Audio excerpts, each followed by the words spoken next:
Écoute, oui, j'ai l'impression de passer un entretien d'embauche. T'es prête?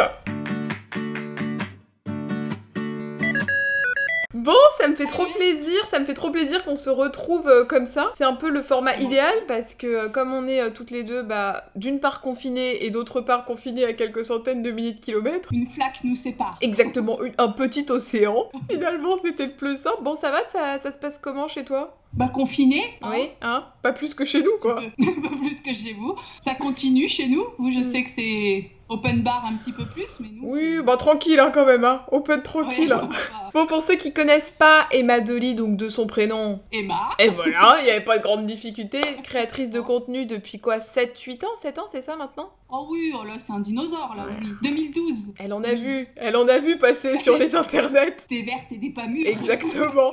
Et Emma vit donc, comme on disait, une petite flaque. Ce qui nous sépare, c'est l'océan Atlantique, puisque Emma vit aux États-Unis, voilà. près de New York, c'est ça, dans le New Jersey? Ouais, exactement. Le sud, entre Philadelphie et New York. Ça fait combien de temps que t'es partie là-bas? 2012, pareil. C'est ça, 7-8 ans. Bon, histoire de resituer un petit peu, est-ce que tu peux nous dire d'où tu viens en France, ton parcours, machin? D'où vient Emma? Dis donc, accroche-toi. Hein. Et vas-y, on a le temps. Alors, je suis née à Marseille. Ouais. Marseillaise, et j'ai beaucoup bougé... Megève, Seychelles, enfin voilà, j'ai énormément bougé, voyagé, donc je viens d'aucun pays en France, enfin d'aucune région en France, quoi, j'ai un peu bougé.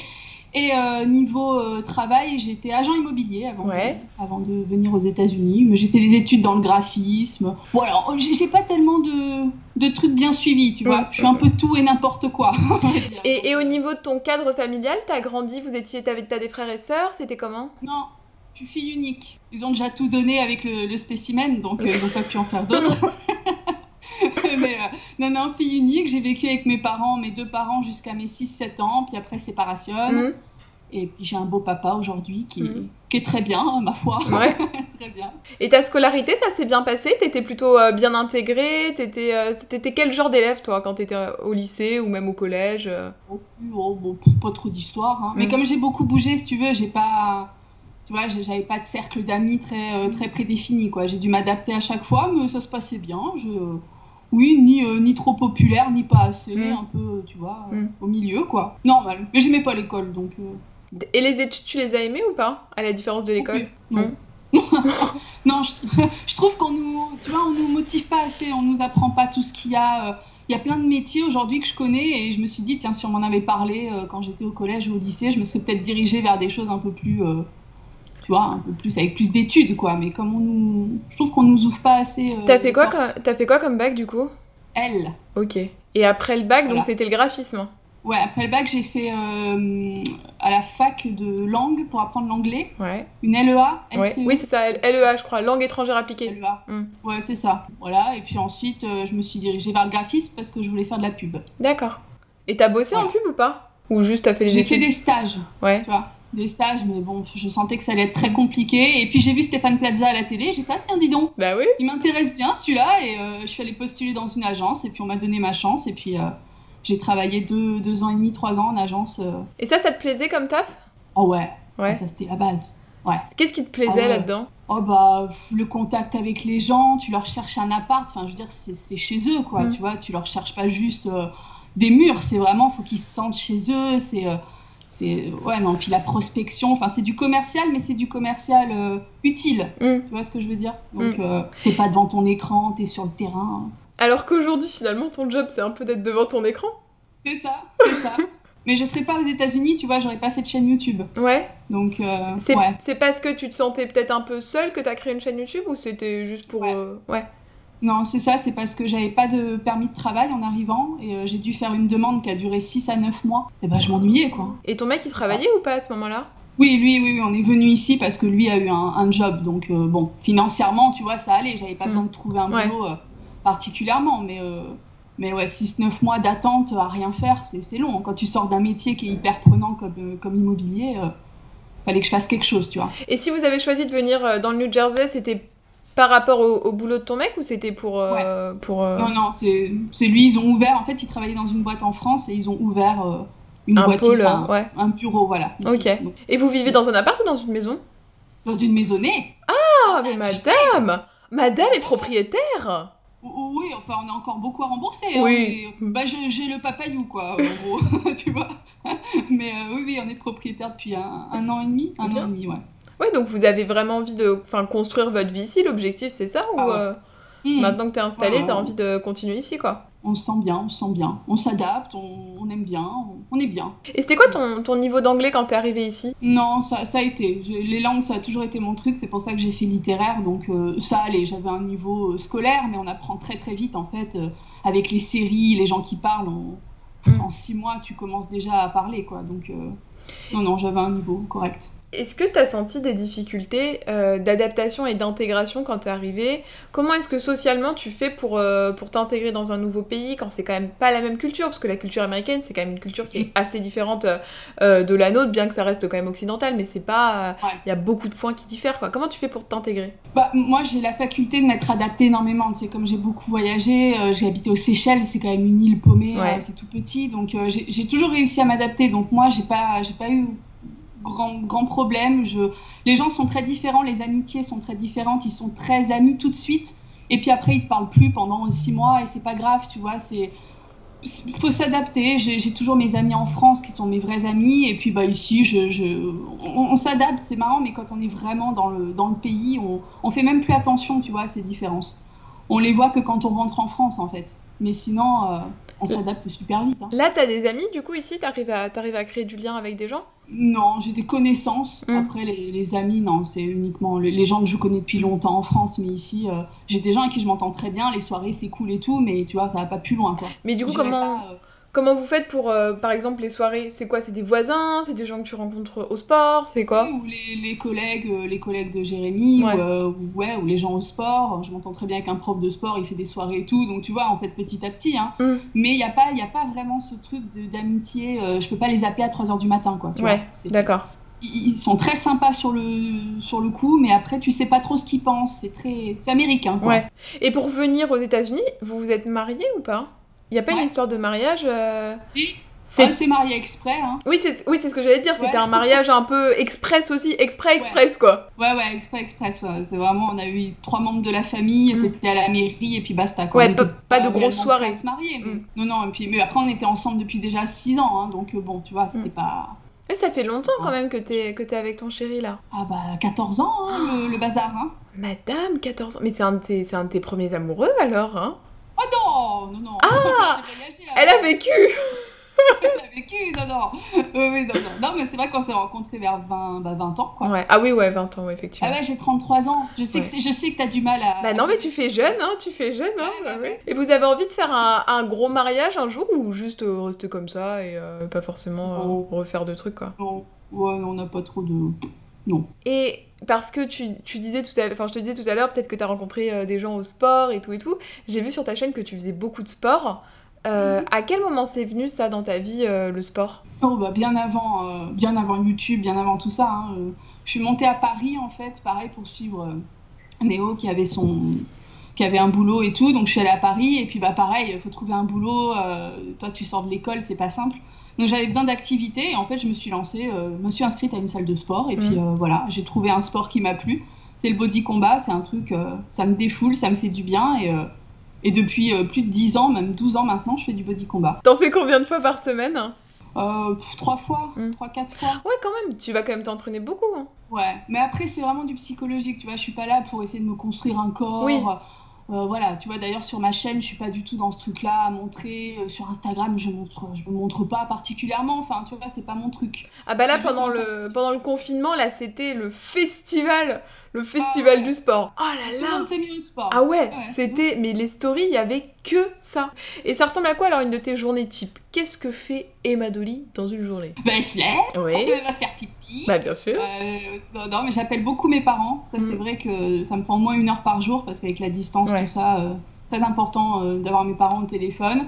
Et puis, je vais beaucoup dehors. C'est vrai que le New Jersey, ça s'appelle l'État jardin. Donc, on a plein de parcs, on a plein d'endroits pour se promener. Donc, c'est vrai que j'aime énormément aller dehors. Des fois, je rejoins quelqu'un, une copine pour manger à midi.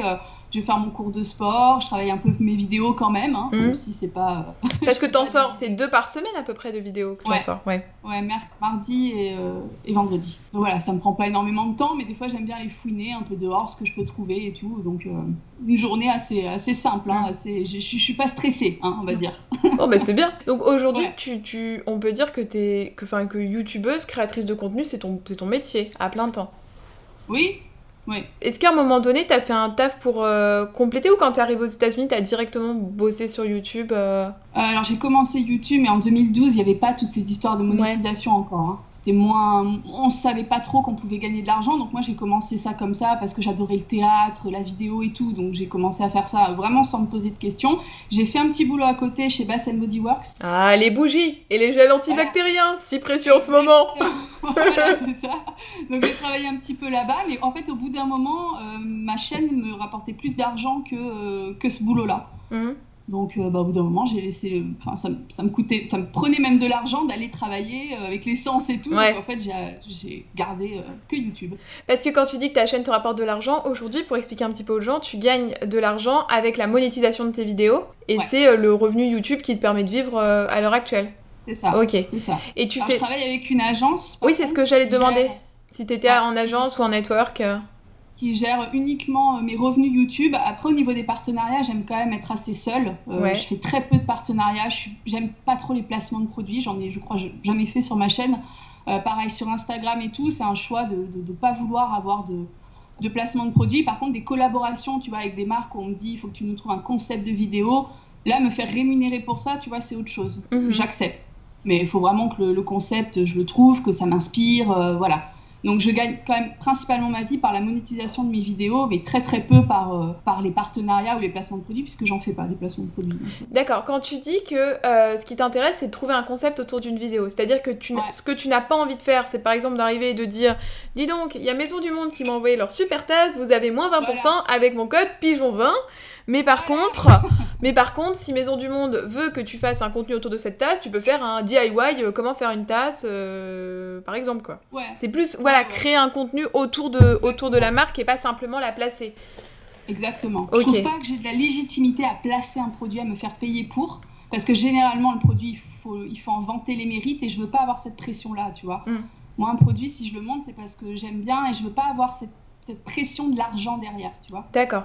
Et à quoi te sert alors ton agence à Paris, enfin en France ?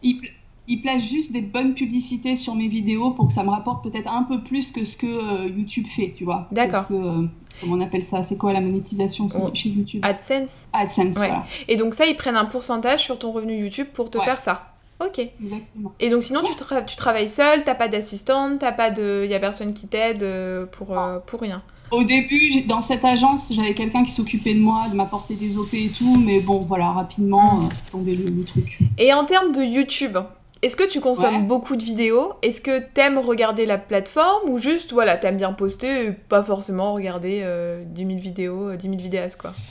Je regarde pas les contenus chez les à part toi. Oh, merci, qu'elle est mignonne. Ah ouais, non, mais alors toi, je vais pas faire des élanges, mais alors je t'adore parce qu'en fait, et c'est ça YouTube, pourquoi je regarde pas beaucoup de contenu, c'est parce que j'aime les gens qui ont vraiment une personnalité, tu vois, mais vraiment... C'est trop gentil. Toi, t'as ton truc, t'es pas dans les cases, t'as des trucs que tu balances comme ça, genre j'ai regardé ta vidéo sur tes défauts, enfin je sais plus si ça s'appelait comme ça, mais tu disais que t'adorais compter les marches en montant les escaliers, enfin tu vois tous ces petits trucs qui font que c'est toi, quoi, tu vois, et moi j'adore ces personnalités et je trouve que sur YouTube on gomme un petit peu trop les personnalités pour rentrer dans des moules et moi je m'y retrouve pas du tout, donc c'est vrai que je regarde très peu de contenu, toi vraiment je suis très assidue, tes interviews et tout, j'en ai regardé beaucoup. Après il y a des filles que je regarde, mais c'est vraiment... Les très populaires, en tout cas, je les regarde pas et je vais pas regarder ce qui marche, tu vois, dans les recommandations et tout. Non. Des fois, je clique sur une vidéo par curiosité parce que le sujet m'intéresse, mais je suis abonnée à très très peu de monde. Je regarde Koh-Lanta. Ah oui, parce que tu peux pas regarder TF1 là. Aïe aïe aïe. Je regarde tout sur YouTube. Et tu regardes des contenus étrangers aussi ou pas ? Ou essentiellement français ? Pas trop, ouais. Essentiellement français, ouais. Je suis un couple de youtubeurs de Floride qui parlent beaucoup des parcs Disney et tout, tu vois. Mais vraiment, non, je regarde très peu de contenu parce qu'en plus, on a eu une période où on nous accusait beaucoup, tu sais, de copier les contenus des autres. Alors ça a été une période, hein, je sais plus quand est-ce que ça a été. Et moi, j'ai décidé de me couper un peu, tu vois, pour pas qu'on me reproche aussi. Si j'ai une idée de vidéo, bah, quand j'ai une idée et que je la vois chez quelqu'un, j'ai toujours cité mes sources. J'avais fait une vidéo sur mon maquillage de collège, tu sais. Ça a été une vidéo qui a tourné et je l'avais vue sur Nikki Tutorials. J'ai dit dès le départ, j'ai vu ce concept. Voilà. Mais maintenant, je préfère pas trop regarder comme ça. Je suis pas inspirée par les autres. Je suis pas, tu vois. Ouais, parce que inconsciemment, même si tu vois passer une miniature et tout, tu peux ne pas tilter et puis 2 jours plus tard te dire ce serait trop bien que je fasse ça et tu te souviens plus que t'avais passé la miniature et effectivement on peut te tomber dessus. Si t'as moins d'abonnés que quelqu'un qui l'a fait, qui avait plus d'abonnés que toi, on va dire que t'as copié alors que pas forcément. Et quel regard tu portes sur toute la nouvelle génération de YouTube, sur l'évolution de la création de contenu sur YouTube? Parce que comme on disait, t'es là quand même depuis un moment, donc t'es là où au début on faisait les tutos make-up limite à la webcam en appliquant comme ça son mascara, tu vois, alors qu'aujourd'hui il y a des contenus qui sont hyper professionnalisés, avec des studios, avec des trucs, beaucoup de jeunes aussi, il n'y avait pas autant de jeunes quand on a commencé. Quel regard tu portes sur tout ça? J'ai pas tellement de regard critique, j'estime que tout le monde a sa place sur YouTube, voilà, même si moi je fais quelque chose de très différent de quelqu'un.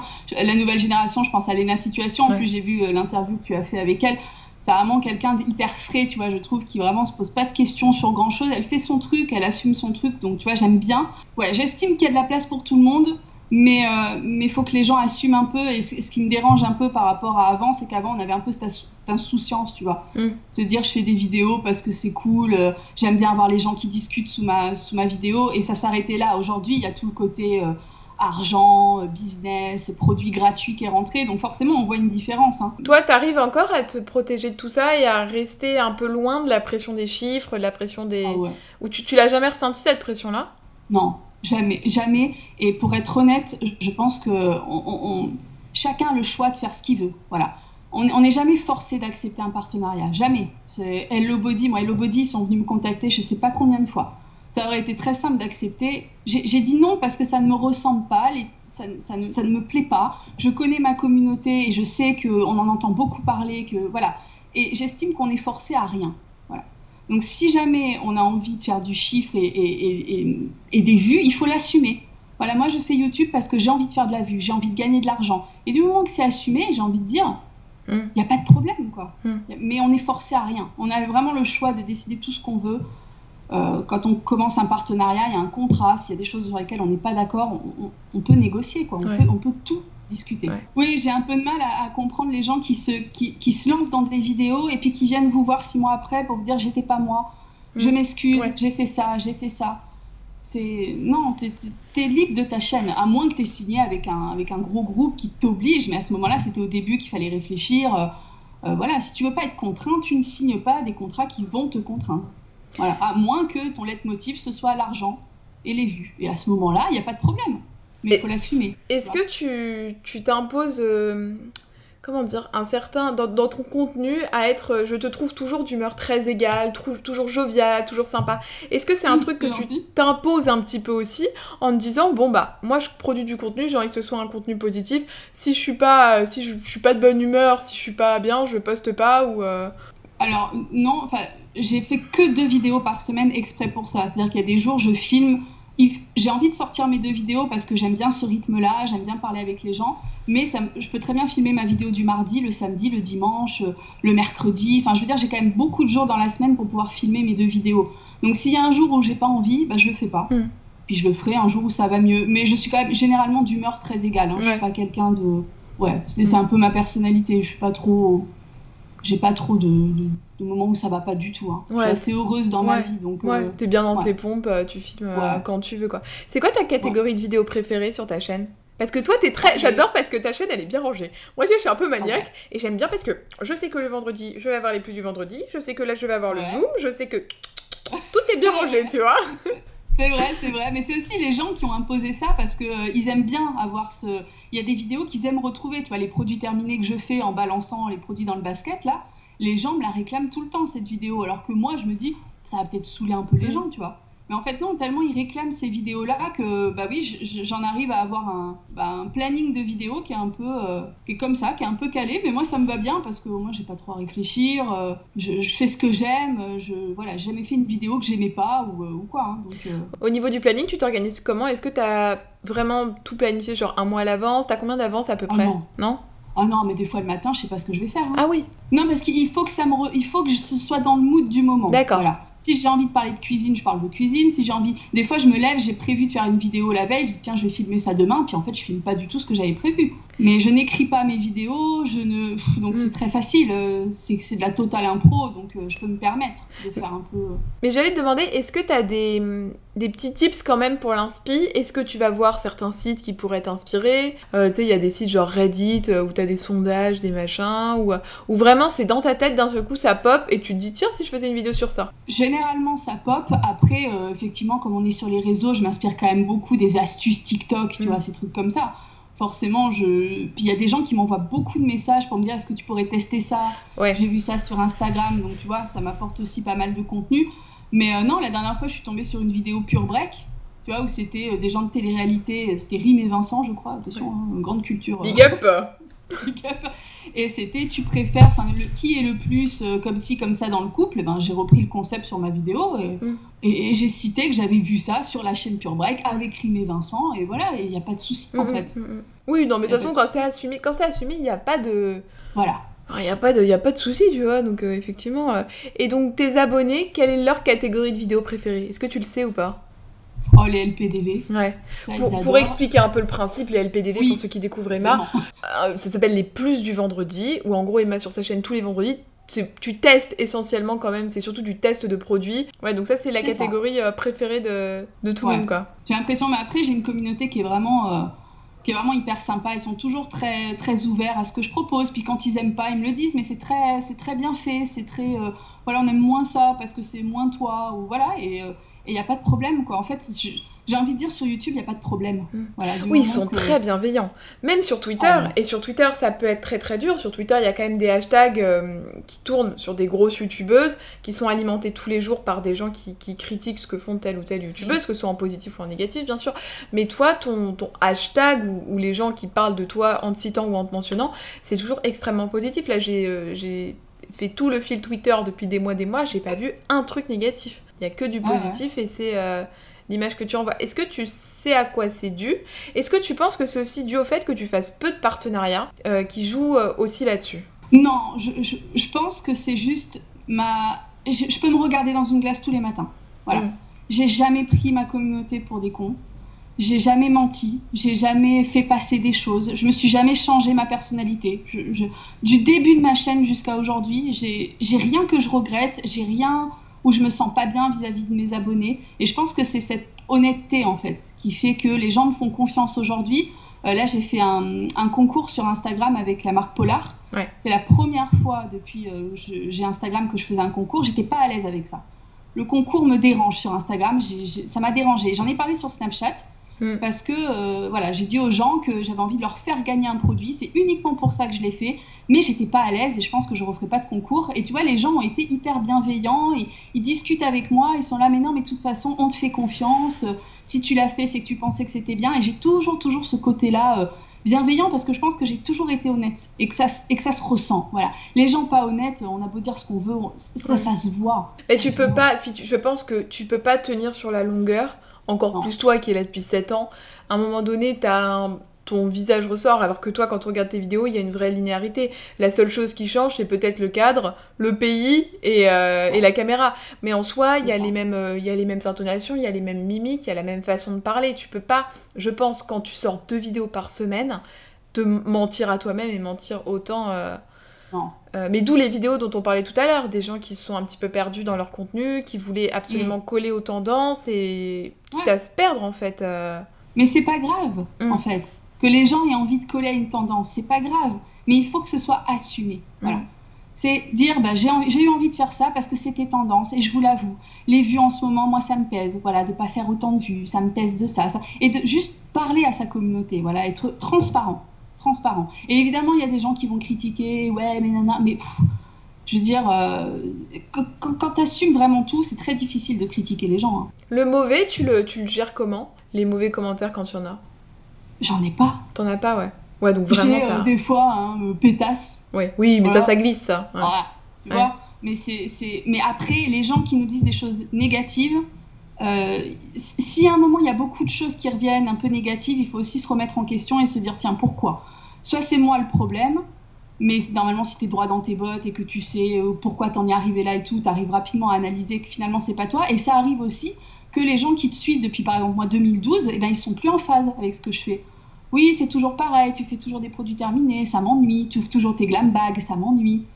À ce moment-là, c'est pas moi le problème, c'est moi je me sens bien dans ce que je fais, si toi ça te correspond plus, tu vas voir d'autres chaînes sur YouTube et d'autres personnalités, et c'est ma personnalité qui te convient plus, et il y a rien de grave.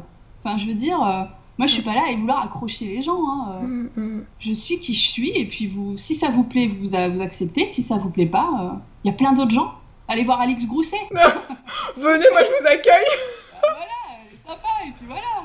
C'est du contenu, toi tu fais du contenu qui est vraiment très travaillé, qui est très original, tes miniatures, tout, ça ressort vraiment. Je comprends pas pourquoi t'as pas plus d'abonnés d'ailleurs, c'est un truc qui me ouais, mais tu sais, en même temps, je suis tranquille aussi, je suis un peu à l'abri, tu vois ce que je veux dire?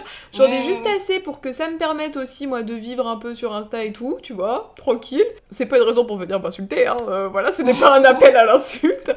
Mais tu vois, voilà, je me dis, ça viendra si ça viendra, et puis si ça vient pas, et bah écoute... Ouais. Ça ne vient pas. Ouais. Bah écoute, on a fait le tour de tout ce que je voulais aborder avec toi. Je voulais te remercier encore une fois parce que pour ceux qui connaissent Emma, il y a eu beaucoup de gens qui m'ont découvert grâce à Emma parce que Emma, tu m'avais si gentiment cité dans une de tes vidéos en disant que je pouvais parler d'un balai à chiottes et que ce serait intéressant. Et ça, oui, c'est vrai. C'est ancré dans mon petit cœur. À jamais. C'est ta personnalité, hein, c'est tout. Hein, écoute, je te renvoie le compliment. Vraiment, tu pourrais parler de balai à chiottes que je te regarderais. Donc, allez, de toute façon, c'est la vidéo. Les réseaux sociaux d'Emma s'affichent juste là, le Snapchat pour les petits papotages au quotidien, Instagram pour les petits concours, les petites miniatures des vidéos, et puis Twitter, où t'es quand même hyper présente sur Twitter, et la chaîne YouTube, voilà. Je vous mets tout ça, allez découvrir Emma si vous ne la connaissez pas.